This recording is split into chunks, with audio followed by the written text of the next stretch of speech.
Hello everyone, welcome back to the channel. तो आज हम HTET TGT mathematics algebra 1 short revision करने वाले हैं।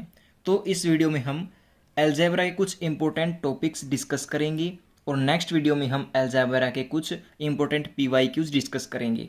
तो without wasting time let's start. सबसे पहले हम बेसिक से स्टार्ट करते हैं कि अलजेब्रा क्या होता है। बेसिक से अलजेब्रा क्या होता है। अलजेब्रा में वेरिएबल्स होते हैं। क्या होते हैं?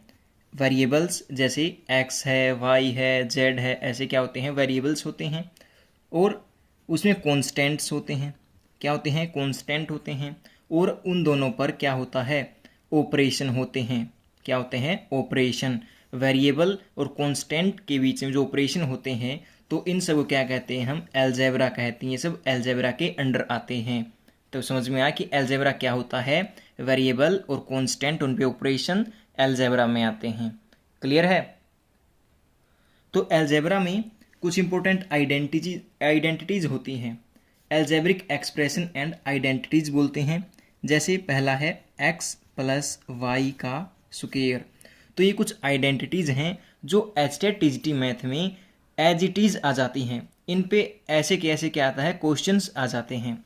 जैसे x प्लस वाई का स्क्वायर क्या होता है? X square plus Y square plus 2xy plus है, फिर यहाँ पे माइनस वाला करेंगे x माइनस वाई का स्क्वायर। तो x का स्क्वायर, तो यहाँ पे प्लस आएगा क्योंकि y का स्क्वायर करें तो क्या आता है? पॉजिटिव आता है, इसलिए यहाँ पर प्लस का साइन आता है। फिर 2xy, और यहाँ पे y क्या है? नेगेटिव है, तो नेगेटिव पॉजिटिव की मल्टीप्लाई नेगेटिव होगी, तो इसलिए यहाँ पर नेगेटिव आएगा। फिर आता है थर्ड, x प्लस वाई की क्यूब।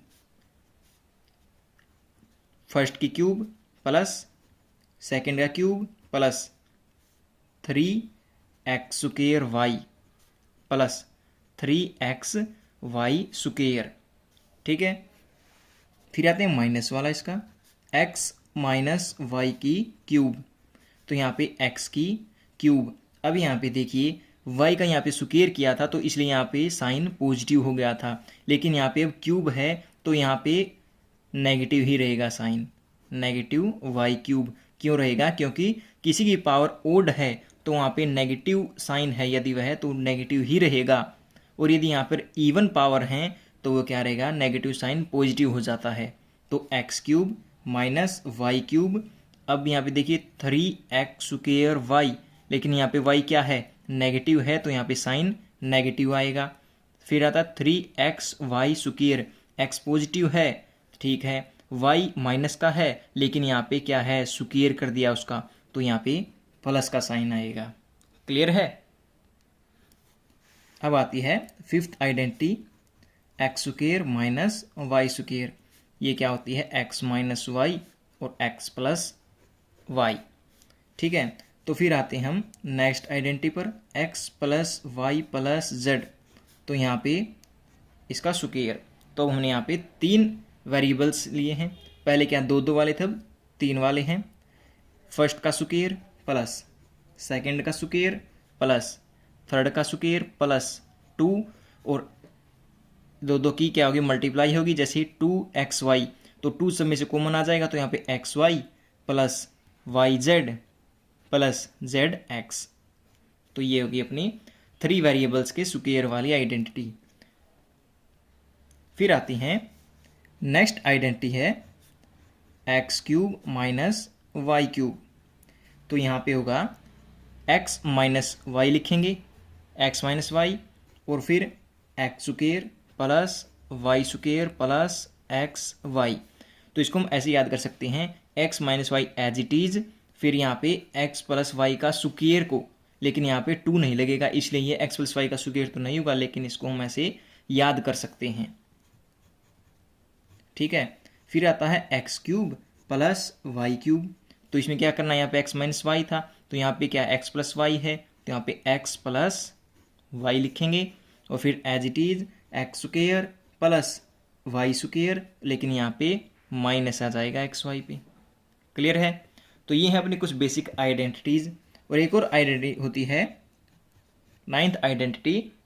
इस आइडेंटिटी पर भी ये एज इट इज आइडेंटिटी आ जाती है क्वेश्चन में, जैसे X cube plus Y cube plus Z cube minus 3xyz, ये इक्वल होगी X plus Y plus Z और X square plus Y square plus Z square minus X Y minus Y Z और minus Z X, ये इसके equal होती है। लेकिन exam में क्वेश्चन आ जाता है कि व्हाट इज़ द वैल्यू, इसकी वैल्यू पूछ ली जाती है और हमें दे दिया जाता है कि x plus Y plus z zero, x plus Y plus z zero है, तो ये राइट हैंड साइड वाला सारा पार्ट क्या हो जाएगा, जीरो हो जाएगा। तो ये जीरो हो जाएगा तो क्या होगा, x cube plus Y cube plus Z cube, तो ये उधर चला जाएगा 3xyz। तो इस पर ये क्वेश्चन बनता है कि value of x cube plus Y cube plus Z cube if x plus Y plus z zero के इक्वल है, तो इसका मान पूछ लिया जाता है जो सिंपली 3xyz होगा। या फिर इस पर कुछ क्वेश्चन बन जाता है, आइडेंटिटी दे देंगे और उस पर सिंपल आइडेंटिटी ही पुट करनी होती है। क्लियर है? तो अलजेब्रा में कौन कौन से टॉपिक आते हैं? सबसे पहले तो है अलजेब्रा में आता है पोलिनोमियल। क्या आता है? पोलिनोमियल। फिर आता है लीनियर इक्वेशन। क्या आती है? Linear equation. ठीक है, इसमें 1 वेरिएबल और 2 वेरिएबल दोनों आती हैं, 2 वेरिएबल। क्लियर है? फिर थर्ड आता है इसमें क्वाड्रेटिक इक्वेशन। Quadratic equation.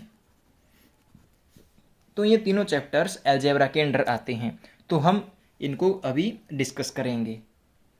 तो सबसे पहले देखते हैं कि पोलिनोमियल क्या होता है। पोलिनोमियल, पोली का मतलब होता है ज़्यादा और नोमियल का पद मतलब होता है पद या फिर उसकी पावर। तो एन एक्सप्रेशन, एक एक्सप्रेशन होता है polynomial of the form, of the form, इस फॉर्म का एक्सप्रेशन ए एन एक्स की power N plus A N minus one x की पावर एन माइनस वन, और ऐसे चलता जाएगा ए वन एक्स प्लस ए नोट। ये क्या होता है, इस एक्सप्रेशन का, इस एक्सप्रेशन की फॉर्म को क्या कहते हैं हम? पोलिनोमियल कहते हैं। तो यहाँ पे जो ए वन है, A naught, A one, A two and so on A N, ये क्या है? सभी के सभी कॉन्स्टेंट हैं। क्या है ये? कॉन्स्टेंट है। और यहाँ पे एक कंडीशन है, यहाँ पे ए एन है जो वो जीरो नहीं होना चाहिए। ठीक है, ए एन जीरो नहीं होना चाहिए, तो उसको क्या कहेंगे हम? पोलिनोमियल कहेंगे। पोलिनोमियल इन 1 वेरिएबल। तो यहाँ पे देखिए एक्स अकेला है, तो यहाँ पे क्या होगा? पोलिनोमियल इन 1 वेरिएबल है। तो अब हम इसके टाइप्स देख लेते हैं, पोलिनोमियल के types according to degree. Degree के अकॉर्डिंग देखते हैं कि पोलिनोमियल के टाइप्स कितने होते हैं। फर्स्ट है linear, linear polynomial. Linear polynomial, linear polynomial कौन सा होता है? जिसकी डिग्री 1 होती है। ठीक है, जिसकी डिग्री 1 हो वह क्या होता है? Linear polynomial. और जिसकी डिग्री 2 हो वो क्या होता है? Quadratic polynomial. क्या होता है? Quadratic polynomial. और जिसकी डिग्री 3 हो वह क्या होता है? वह होता है क्यूबिक पोलिनोमियल। जिसकी डिग्री 4 हो तो वह होता है बाई क्वाड्रेटिक। क्या होता है? By quadratic polynomial. तो ये ऐसे चलते जाएंगे, 5 पावर हो जाएंगी, 6 हो जाएगी, ऐसे चलते रहते हैं। क्लियर है? तो ये है अकॉर्डिंग टू डिग्री, डिग्री के अकॉर्डिंग पोलिनोमियल के टाइप्स हैं। अब हम देखते हैं अकॉर्डिंग टू टर्म्स, टर्म के according types of polynomial. According to terms, तो यहाँ पर हम बेसिकली 3 टाइप्स ही पढ़ेंगे। पहला होता है मोनोमियल। मोनोमियल, मोनो का मतलब ही क्या होता है? एक। क्या मतलब होता है? एक, जिसकी ओनली 1 टर्म क्या हो? ओनली 1 टर्म हो। ठीक है, तो उसको क्या कहेंगे हम? मोनोमियल कहेंगे। जैसे 2x, 5x या फिर अकेला 5 भी, तो एटसेट्रा ये क्या है? मोनोमियल पोलिनोमियल है। क्या ये मोनोमियल पोलिनोमियल। तो सेकंड पढ़ते हैं हम। मोनोमियल के बाद आता है बाइनोमियल। क्या आता है बाइनोमियल। तो यहाँ पे देखिए बाई का मतलब क्या होता है दो, जिसमें क्या हो only two non zero term. क्या कहा मैंने only two non zero term हो, उसको क्या कहते हैं हम बाइनोमियल पोलिनोमियल कहते हैं। तो यहाँ पे क्या आएगा only one non zero term. क्या कहा only one non zero term. Only two non zero है तो वह बाइनोमियल, एक हो तो मोनोमियल, और यदि यहाँ पे तीन हो तो क्या कहेंगे हम इसको ट्राइनोमियल कहेंगे, ट्राइनोमियल। तो यहाँ पे होगा only three non zero term, तो यह क्या होगा ट्राइनोमियल, ट्राइनोमियल पोलिनोमियल होगा। क्लियर है। तो हम देख लेते हैं, एक होता है कांस्टेंट पोलिनोमियल। क्या होता है कांस्टेंट पोलिनोमियल। जैसे इसके नेम में ही है कि कांस्टेंट, ये सिर्फ एक कांस्टेंट ही रहेगा, जैसे 5 है, -7 है, 8 है, एटसेट्रा, ये क्या होते हैं कांस्टेंट पोलिनोमियल होते हैं। क्लियर है। और एक होता है मान लो जीरो ही हो, सिर्फ जीरो हो वहाँ पे, तो उसको क्या कहेंगे हम जीरो पोलिनोमियल। क्या कहेंगे हम इसको जीरो पोलिनोमियल। और इस जीरो पोलिनोमियल की डिग्री क्या होगी नॉट डिफाइंड होगी, जीरो नहीं होगी इसकी, नॉट डिफाइंड होगी। जीरो पोलिनोमियल की डिग्री क्या होगी नॉट डिफाइंड होगी। और कांस्टेंट पोलिनोमियल की डिग्री जीरो होगी, इसकी डिग्री क्या होगी जीरो होगी। कांस्टेंट पोलिनोमियल की डिग्री जीरो और जीरो पोलिनोमियल की डिग्री नॉट डिफाइंड होगी। तो एक बार दोबारा डिस्कस कर लेते हैं कि मोनोमियल क्या होता है। मोनो एक जिसमें एक नॉन जीरो टर्म हो वह क्या होता है मोनोमियल। जिसमें दो नॉन जीरो टर्म हो बाइनोमियल। जिसमें तीन हो ट्राइनोमियल। जिसमें सिर्फ कांस्टेंट ही हो वे क्या होता है कांस्टेंट पोलिनोमियल और उसकी डिग्री क्या होती है जीरो। और जिसमें सिर्फ जीरो हो, जीरो टर्म हो, वह क्या होता है जीरो पोलिनोमियल और उसकी डिग्री क्या होती है नॉट डिफाइंड होती है। क्लियर है। तो आइए अब हम देखते हैं जीरोज ऑफ पोलिनोमियल। तो आइए अब हम देखते हैं जीरोज ऑफ पोलिनोमियल। क्या है जीरोज ऑफ पोलिनोमियल। तो हम मान लेते हैं अल्फा और बीटा क्या हैं दो जीरोज हैं। क्या हैं जीरोज हैं किसके ऑफ 2 डिग्री पोलिनोमियल के। 2 डिग्री पोलिनोमियल के क्या है ये जीरोज हैं।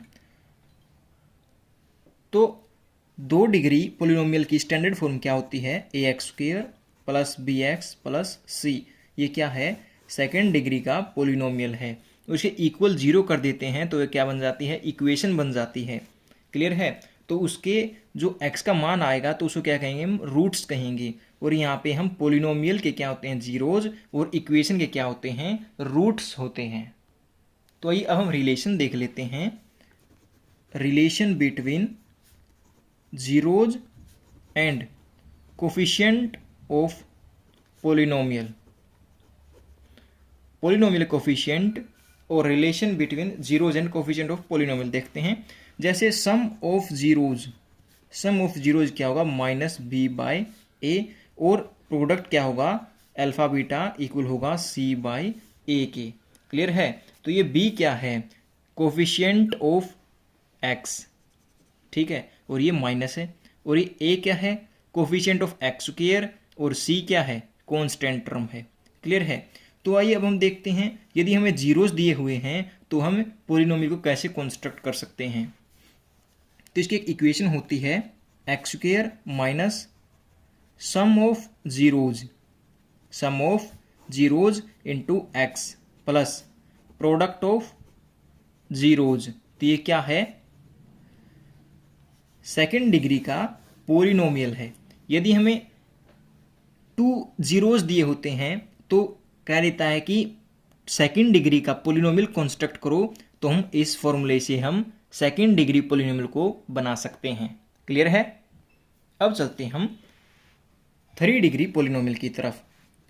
3 डिग्री पोलिनोमियल है तो उसके रूट्स कितने होंगे, रूट्स भी कितने होंगे 3 होंगे। हमने मान लिया अल्फा बीटा और गामा क्या है उसके 3 रूट्स हैं। तो sum of roots alpha beta gamma, sum of product of roots वे क्या होगा alpha beta plus beta gamma plus gamma alpha, और product of roots alpha beta gamma. तो सम क्या होगा, सम होगा minus B by A, product क्या होगा सी बाई ए, और product sum of product of roots है ये, सॉरी जीरोज है, और ये क्या है प्रोडक्ट ऑफ जीरोज है, तो ये होगा माइनस डी बाई ए। तो यहाँ पे देखिए minus B by A sum of product C by A, और फिर माइनस प्लस माइनस होता है, और इसकी स्टैंडर्ड फॉर्म क्या होती है, इसकी होती है A X cube plus B X square plus C X plus D, ये होता है 3 डिग्री का पोलिनोमियल। क्लियर है। तो यहाँ पे ए क्या है coefficient of x cube, b है coefficient of x square, c है coefficient of x, and d क्या है कांस्टेंट टर्म है। तो आइए अब हम देखते हैं यदि हमें जीरोज गिवन है तो हम 3 डिग्री पोलिनोमियल को कैसे बना सकते हैं। तो 3 डिग्री पोलिनोमियल को बनाने का फॉर्मूला है x cube minus sum of zeros into x square, फिर आता है plus sum of product of zeros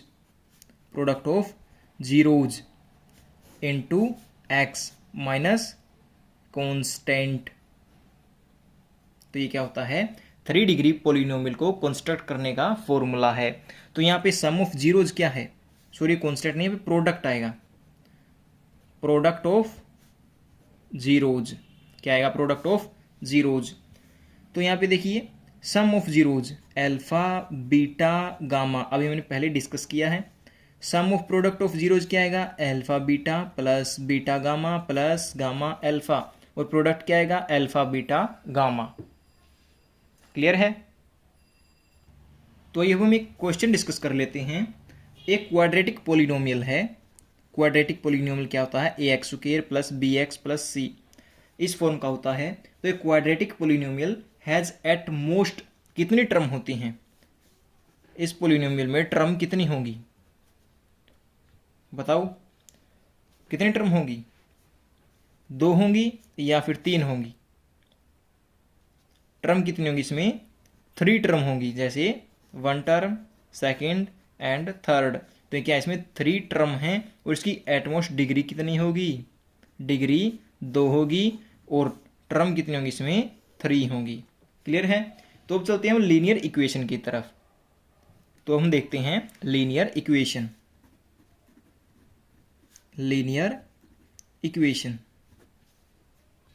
तो अभी हमने पोलिनोमियल पढ़ा था, लीनियर पोलिनोमियल वो क्या था, लीनियर पोलिनोमियल क्या था, जैसे 2x था या फिर ax मान लेते हैं हम, तो ये क्या था लीनियर पोलिनोमियल था। तो इसमें क्या कर दें हम 2x इज इक्वल क्या कर दें 1 कर दें, तो क्या आ जाएगा ये लीनियर इक्वेशन हो जाएगी। ऐसी इक्वेशन जिसकी डिग्री क्या हो 1 हो वह क्या होता है लीनियर होता है, उसके इक्वल में हो कुछ तो ये क्या बन जाता है लीनियर इक्वेशन बन जाती है। क्या बन जाती है लीनियर इक्वेशन। और वहाँ पे वेरिएबल एक है तो लीनियर इक्वेशन इन 1 वेरिएबल, तो ये कौन सी हो जाती है 1 वेरिएबल की लीनियर इक्वेशन बन जाती है। यदि वह ax plus B Y plus C इस फॉर्म की होती है तो यह क्या होती है लीनियर इक्वेशन इन 2 वेरिएबल, किस में हो जाती है 2 वेरिएबल की हो जाती है। तो लीनियर इक्वेशन से बेसिकली कुछ क्वेश्चन पूछ लिए जाते हैं, जैसे हमें 2 इक्वेशन दे दी जाती हैं और उसे पूछते हैं कि यह कंसिस्टेंट हैं या फिर इनकंसिस्टेंट हैं, इनका यूनिक सॉल्यूशन है, इनफाइनाइट मैनी सॉल्यूशन है या फिर नो सॉल्यूशन, या फिर इनमें लाइन पूछ ली जाती है कि इंटरसेक्टिंग है, कोइंसिडेंट है या फिर पैरेलल लाइंस हैं। तो आइए हम इसको डिस्कस करते हैं। तो यहाँ पर हम टेबल क्रिएट करते हैं। यहाँ पे लिखेंगे हम सबसे पहले रेशियो, जो 2 इक्वेशन है उनका रेशियो, यहाँ पर होगा एल्जेब्रिक एक्सप्रेशन या फिर एल्जेब्रिक सॉल्यूशन, उसका सॉल्यूशन क्या होगा, और यहाँ पे लिखेंगे हम ग्राफिकल सॉल्यूशन क्या होगा। तो हमें सबसे पहले क्या देगा 2 इक्वेशन देगा, कैसी होंगी वे इक्वेशन, a1x प्लस, यहाँ पर हम b1 ले लेते हैं, a1x b1y plus c is equal 0। यहाँ पे होगा a2x plus b2y plus c2 is equal 0। ऐसे हमें दो इक्वेशन दे दी जाएंगी और उनसे पूछा जाएगा कि या फिर उनका एल्जेब्रिक सॉल्यूशन पूछेगा या फिर ग्राफिकल सॉल्यूशन। तो यहाँ पे देखते हैं हम, सबसे पहले देखेंगे हम a1/a2 b1/b2 के इक्वल नहीं हो। जब हम a1 कोफिशिएंट ऑफ x का दोनों का क्या करेंगे, हम डिवाइड कर देंगे और कोफिशिएंट ऑफ y को आपस में डिवाइड करेंगे तो वे इक्वल नहीं आती है, तो क्या होगा वहाँ पे उसका यूनिक सॉल्यूशन होगा। क्या होगा, यूनिक सॉल्यूशन होगा। और यूनिक सॉल्यूशन होगा तो वे लाइन क्या होंगी, इंटरसेक्टिंग लाइन होंगी। एक पर क्या करेंगे, वे काटेंगी, तो क्या होगा, वे एक पर इंटरसेक्ट करेंगी, तो इनको हम इंटरसेक्टिंग लाइंस बोलेंगे। क्लियर है। तो यहाँ से 3 क्वेश्चन बन जाते हैं और इसको हम क्या कहेंगे, कंसिस्टेंट कहेंगे। क्या कहेंगे, कंसिस्टेंट। हमें दो इक्वेशन देकर यह कहे कि इक्वेशन कंसिस्टेंट है या नहीं, या फिर पूछे कि कौन से का यूनिक सॉल्यूशन होगा, या फिर कौन सी लाइंस इंटरसेक्टिंग होगी। तो a1/a2 b1/b2 के इक्वल नहीं आता, तो वे लाइंस क्या होंगी, कंसिस्टेंट। वो लाइंस क्या होंगी, इंटरसेक्टिंग होगी, और वह क्या होगा, कंसिस्टेंट होंगी, और वह उनका सॉल्यूशन क्या होगा, यूनिक सॉल्यूशन होगा। और यदि a1/a2 इक्वल हो b1/b2 के, फिर हम आगे फिर चेक करेंगे कि c1/c2 इक्वल है या फिर नहीं है। यदि यह इक्वल आ जाता है तो भी क्या रहेगा, ये कंसिस्टेंट रहेगा। क्या रहेगा, कंसिस्टेंट रहेगा। और इसके सॉल्यूशन क्या होगा, इनफाइनाइट मैनी सॉल्यूशन होंगे। ये क्या होंगे, इनके इनफाइनाइट मैनी सॉल्यूशन होंगे। और ये लाइंस क्या होंगी, एक दूसरे के ऊपर होंगी। ये तो एक लाइन है और इसके ऊपर ही, जस्ट ऊपर ही, इसके जो बिल्कुल ऊपर ही क्या आएगी, एक और लाइंस होगी जिसको हम क्या कहते हैं, कोइंसिडेंट लाइन कहते हैं। क्या कहते हैं, कोइंसिडेंट लाइंस कहते हैं। अब यहाँ पे देखते हैं a1/a2 इक्वल है b1/b2 के, लेकिन वह c1/c2 के इक्वल नहीं है, तो उसका क्या होगा, नो सॉल्यूशन होगा। क्या होगा, नो सॉल्यूशन होगा। और वे लाइन क्या होंगी, पैरेलल लाइंस होंगी। क्या होंगी, वे पैरेलल लाइंस होंगी। तो यहाँ पर देखिए, यहाँ पे एक पर इंटरसेक्ट किया तो यूनिक सॉल्यूशन है। यहाँ पे कितनी बार इंटरसेक्ट हो रही है, यहाँ पे ये मैनी टाइम्स, तो यहाँ पे क्या होगा, मैनी सॉल्यूशन। और यहाँ पे देखिए पैरेलल लाइंस कैसी होती हैं, ये होती हैं पैरेलल लाइंस, जिनके बीच में डिस्टेंस क्या रहती है, सेम रहती है। उन दो लाइंस को क्या कहते हैं, पैरेलल लाइंस कहते हैं। तो ये एक पॉइंट पर भी इंटरसेक्ट नहीं किया तो क्या होगा, यहाँ पे नो सॉल्यूशन होगा। और जिसका सॉल्यूशन नहीं होता वह क्या होता है, इनकंसिस्टेंट होता है। जिसका सॉल्यूशन नहीं होता वह इनकंसिस्टेंट, और जिसका सॉल्यूशन होता है वे क्या होती हैं, कंसिस्टेंट लाइंस होती हैं। क्लियर है। तो आइए अब हम चलते हैं क्वाड्रेटिक इक्वेशन की तरफ। तो अपना टॉपिक है क्वाड्रेटिक इक्वेशन। हमने भी पॉलिनोमियल पढ़ा था, क्वाड्रेटिक पॉलिनोमियल।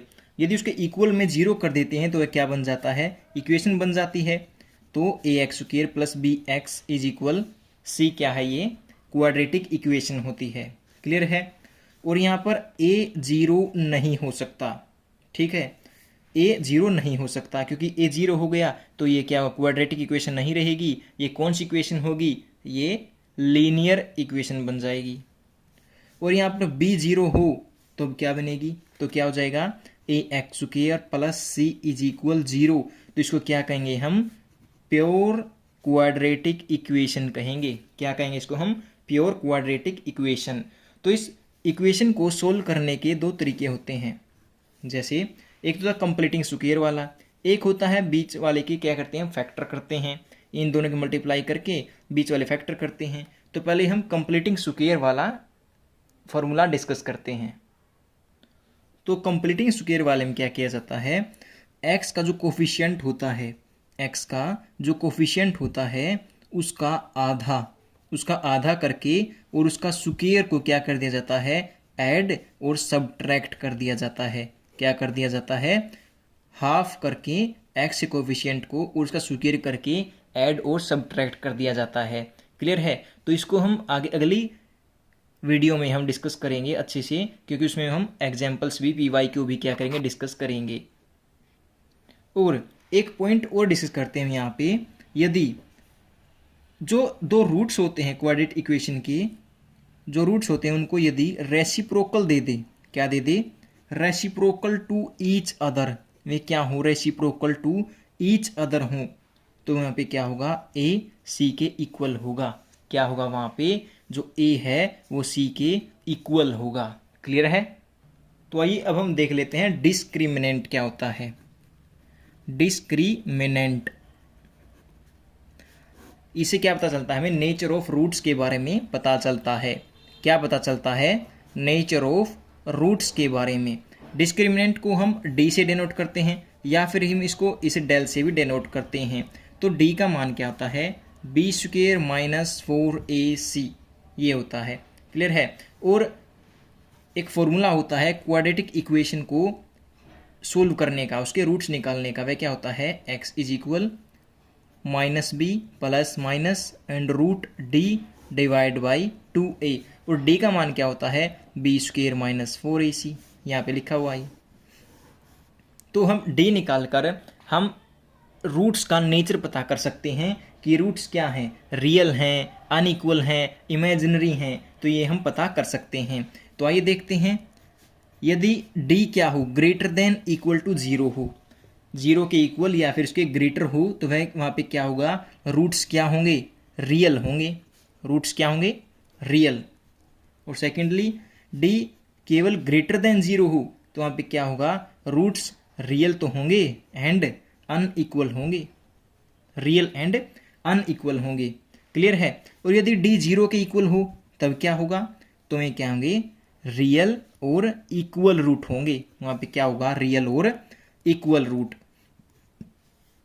तो ये यहाँ पे d ग्रेटर देन है, 0 इक्वल है, लेकिन यहाँ पे लेस देन आई, तो लेस देन आई तो क्या होगा, रियल नहीं होंगे, नॉट रियल।